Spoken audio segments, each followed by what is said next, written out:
ముంతాజ్ మహల్ కు బిర్యానీకి ఉన్న సంబంధం ఏంటి? బిర్యానీ అనేది ఒక పూర్తిస్థాయి భోజనం. దానికి తోడుగా రైతా, పెరుగులో కూరగాయలు, పుదీనా, మసాలాలు వేసి చేసే పదార్థం తప్ప ఇంకేం అక్కర్లేదు. బిర్యానీని ఏడాది పొడవునా వేడుకల సమయంలో తింటారు.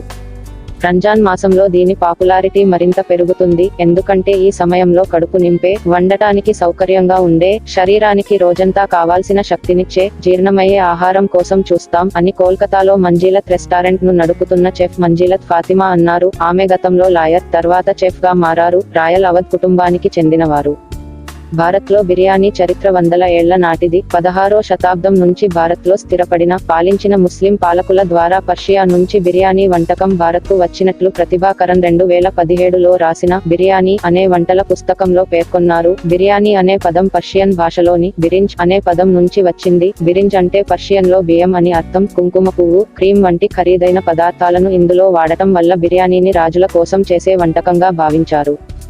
భారత్లో బిర్యానీ మూలాలకు 17వ శతాబ్దంలో తాజ్ మహల్ నిర్మాణానికి స్ఫూర్తి అయిన సామ్రాజ్ఞి ముంతాజ్ మహల్ కు సంబంధం ఉన్నట్లుగా చెప్పే కథ కూడా ఉంది. ఆర్మీ బ్యారక్లను సందర్శించినప్పుడు సైనికులు పోషకాహార లోపంతో ఉన్నట్లుగా గ్రహించిన ముంతాజ్ మహల్, సైనికులకు సమతుల పోషకాహారాన్ని అందించే వంటకం చేయాలని చెఫ్ ను అడిగినట్లు, అప్పుడే బిర్యానీ పుట్టినట్లుగా ఆ కథ వివరిస్తుంది. అయితే ఇది స్థానికంగా ప్రాచుర్యంలో ఉన్న కథే అని, బిర్యానీ ఇరాన్లో పుట్టిందని ఆహార పరిశోధకులు అంగీకరిస్తున్నారు.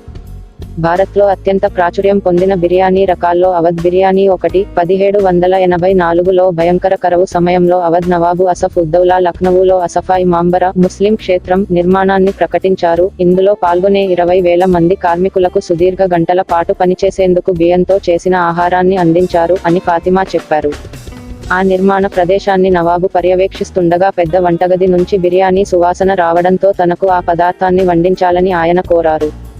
వెంటనే బిర్యానీకి రాజహోదా లభించింది. నవాబు తినేందుకు బిర్యానీలో నుంచి కూరగాయల్ని తొలగించి మరింత శ్రద్ధగా వండారు. అప్పటి నుంచే క్రీమ్, కుంకుమ పువ్వును బిర్యానీలో జోడిస్తున్నారు అని ఆమె చెప్పారు.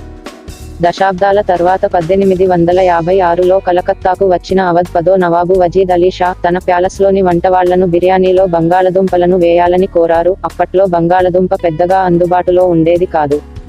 ఇప్పుడు బిర్యానీ ఏడాది పొడవునా అందరికీ బాగా నచ్చే వంటకం. వరుసగా 8వ ఏడాది అత్యధిక ఆర్డర్లు పొందిన వంటకంగా బిర్యానీ నిలిచిందని online food delivery platform Swiggy చెప్పింది. 2023లో స్విగ్గీలో నిమిషానికి 150 బిర్యానీలను భారతీయులు ఆర్డర్ చేశారు. ముఖ్యంగా రంజాన్ మాసంలో బిర్యానీ పాపులారిటీకి ఒక కారణం ఉందని పర్వీజ్ నమ్ముతున్నారు. అందరూ కోరుకునే, అందరికీ నచ్చే, సంతృప్తినిచ్చే వంటకాన్ని చేయాలనుకునే సమయం ఇది. అందుకే అందరి చూపు బిర్యానీ వైపు ఉంటుంది అని అన్నారు.